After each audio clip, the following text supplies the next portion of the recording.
Passive voice. Characters and events in a story. English 5, Unit 4. Content 3. Let's read something about Coca-Cola and let's see how the passive voice is used. In May 1886, Coca-Cola was invented by Dr. John Pemberton, a pharmacist from Atlanta, Georgia.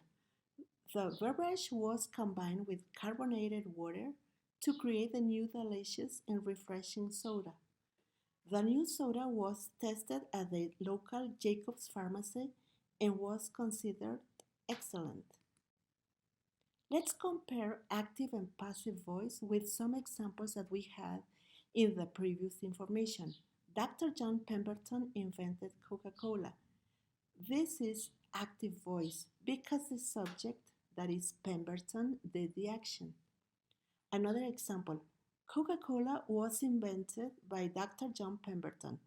This is a passive example because the subject, Coca-Cola, receives the action of the verb.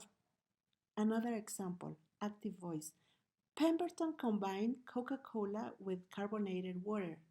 So the subject does the action, and this is Pemberton.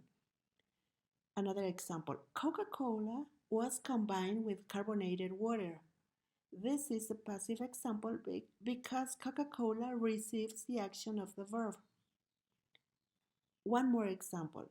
People tested the new soda at the local Jacobs Pharmacy. This is an active voice example because the subject people did the action. And then the new soda was tasted at the local Jacobs Pharmacy. This is a passive example because the new soda received the action of the verb. Notes.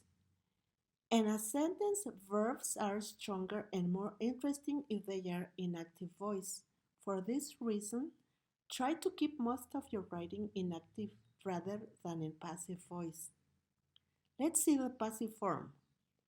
The passive form for the passive form in infinitive, we need verb to be plus a verb in the past participle. An example is a drink to be enjoyed. The past tense is was, were plus the verb in past participle. Coca-Cola was invented by a pharmacist. This is an example of passive voice in past. In active sentences, the subject performs the action and the object receives or is affected by the action. In passive sentences, the receiver of the action is the subject and the one who performs the action is not often mentioned. If it is, it occurs as a phrase with by. For example, Coca-Cola was invented by a pharmacist. Okay, that's the end of the lesson. Thank you very much.